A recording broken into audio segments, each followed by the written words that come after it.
let's hop straight in. I had a thought recently regarding this whole phenomenon about the soft life. I love this for us, especially as Black women, but at the end of the day, it is screaming propaganda.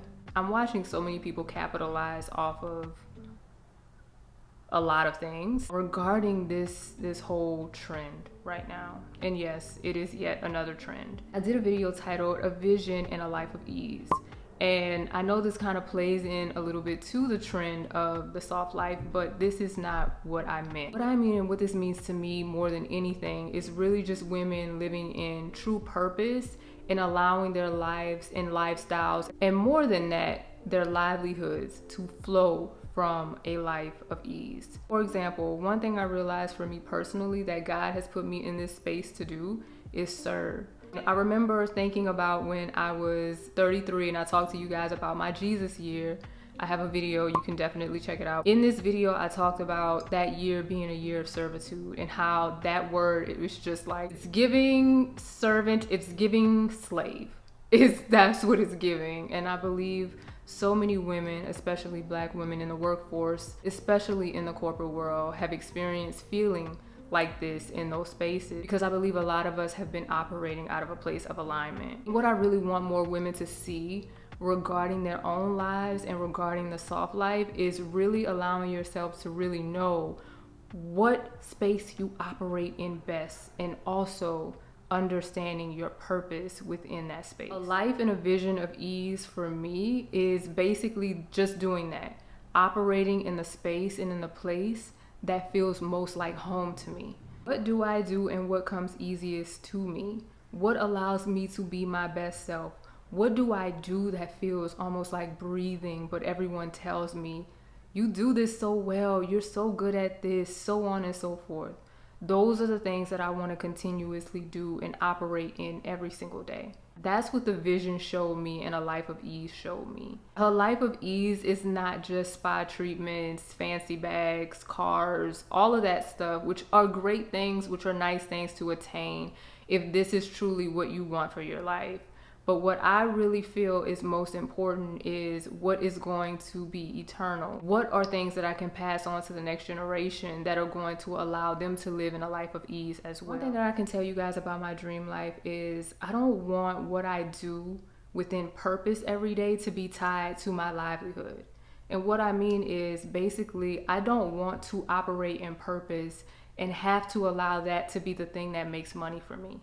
I think we're hearing so many people on the internet talk about how once they started the entrepreneurship journey with the thing that they love the most, they started to fall out of love with it. They started to realize the thing that they used to love doing, that they started to do for money or turned into a business, they ended up losing their passion for it. And I'm not saying that's everybody's journey, but this is something that I'm hearing a lot. And I think that is for a reason. And you know what I thank God for the most? That regarding this journey of the 30 journey for me, from the very beginning, he did not promise me that I would be a famous YouTuber. But what will come from it is the incentive of consistently showing up. I enjoy problem solving, enjoy building processes, and also allowing myself to be able to teach in some way, shape, or form regarding the things that I've learned. But I want to do this for people. And that's what allows me to know that even though I love what my corporate job has provided, it does not allow me to consistently stay in that place of ease that I know feels more like home to me every day. Soft life and the advertisement from it has been very commercialized. I love this, like I said, for us, but I just feel like there's so many messages that are being poured out within it that don't really suit the average woman. I think it's great that, you know, luxury is a big part of a lot of Black women's lives, and I believe we deserve that as much as anybody else. But my thing is, the average woman, a lot of women, one, don't really want these things, and two, cannot necessarily afford them. For me personally, you guys, I really allowed myself to be humble for multiple seasons of my life. I remember thinking years ago, like I never wanted to have an expensive bag that cost more than what I had in it. I never wanted to be that person. At the end of the day, y'all, there have been so many seasons of my life where I have definitely played it humble and allow myself to just buy what I wanted at the time, but not necessarily what I truly desired. And those seasons of my life are coming to an end. I remember thinking when I was in my early 30s, like as far as what would my late 30s look like, and the things that I would purchase, the things that I would buy, so on and so forth. And a lot of it did entail high-end things and things that I felt like I really wanted to have because it was more of quality as opposed to just having more things. Like I might have wanted this Prada bag, but I ended up buying one from Aldo instead. Look, Aldo has great bags and shoes. Can't nobody tell me different. Those bags I used to buy all the time. I used to buy Aldo bags for like my work bags and like clutches and shoes. Like those are good quality bags. Don't sleep on Aldo.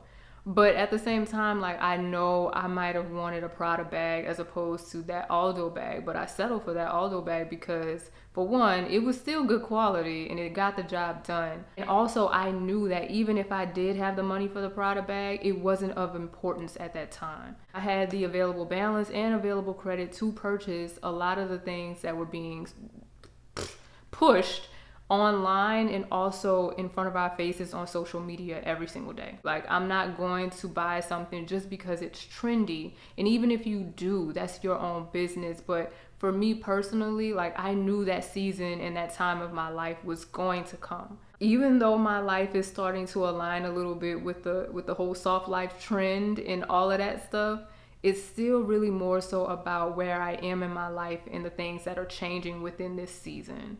And I hope you guys really allow yourselves to know, like, everything is propaganda. Everything is being pushed for a reason. I just don't want to see us fall into the trends that end up pushing more money into the pockets of people that are not really for us at the end of the day. And that's what I'm seeing regarding all these different trends. Again, this is your decision regardless. You can purchase something without thinking twice about how it affects you or someone else. But at the end of the day, I think personally for me, when I think about living in this season of life that God is preparing me for, I'm allowing my desires to be aligned with His will. And that's just what it is for me. If God is pouring into me that I want to upgrade your life, Father God, do your will. I will not complain. And I'm going to allow that to happen, like I said, within its time, within its season, but not because it's trendy, not because that's what's being pushed right now. Because at the end of the day, I want to see when you are operating in this space as a woman and you are allowing yourself to go through a season where you're just being flooded with all the things, the luxury items, all this stuff, it is coming to you also with ease. It is not something that you're working and grinding for just to be able to fit in. And that is what I truly want you guys to really recognize for yourselves. I know that spiritually we all fall at different ends of the spectrum, and I think also that, you know, some people have to go through this journey in the way that they're going through this journey, and I'm not coming for anybody. I just want more women especially to be very mindful of the things that are being pushed to us and why they're being pushed to us the way that they are. My thing is too, I just got rid of a whole bunch of stuff. I don't want to pile my closet, my life, or anything else up with more things that I'm going to end up giving away because I operated out of season. Because I allowed myself to go for these things for the wrong reasons. A bunch of the stuff that I donated over the years, y'all, have been things that I purchased from a place where I knew I didn't need these things. But for whatever reason, retail therapy was one of the things that just made me feel good. And y'all, I kid you not, when I tell you I donated so much stuff with tags on it, stuff I had never even wore, gave away so many things that I know that blessed so many people because I was definitely told this multiple times when I've done it. And it really made me feel good that it went to somebody who really wanted it and needed it. Because at the end of the day, like, I'm purchasing all these things to fill whatever void was going on in my life at that time, and it did not really serve me. But I'm so happy that it was able to serve someone else in a season of their life where they needed it. And that's what makes me very happy, like I said, about operating in this place, in this space where I want what I do now to align with God's will more than anything. Going through life with ease, like I said, does not mean that hard times don't exist. It doesn't mean that, you know, you won't have your rough moments or anything of that nature. For me, it just means that I'm allowing myself to take up space in a place that feels like home.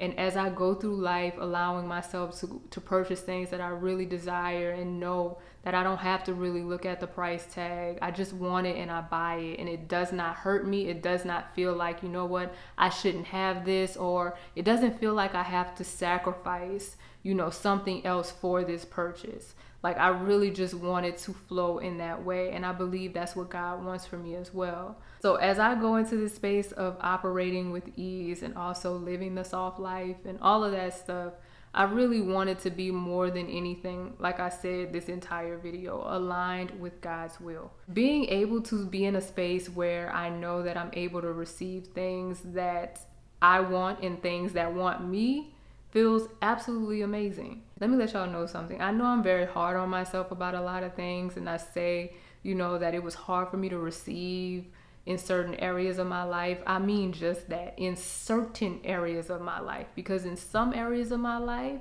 I know what I deserve and I will not accept anything less. Like I said, there were areas within my life where it was harder for me to receive certain things because I was thinking so much about what I would have to give in return, or what would possibly be expected of me to do or give in return because of it.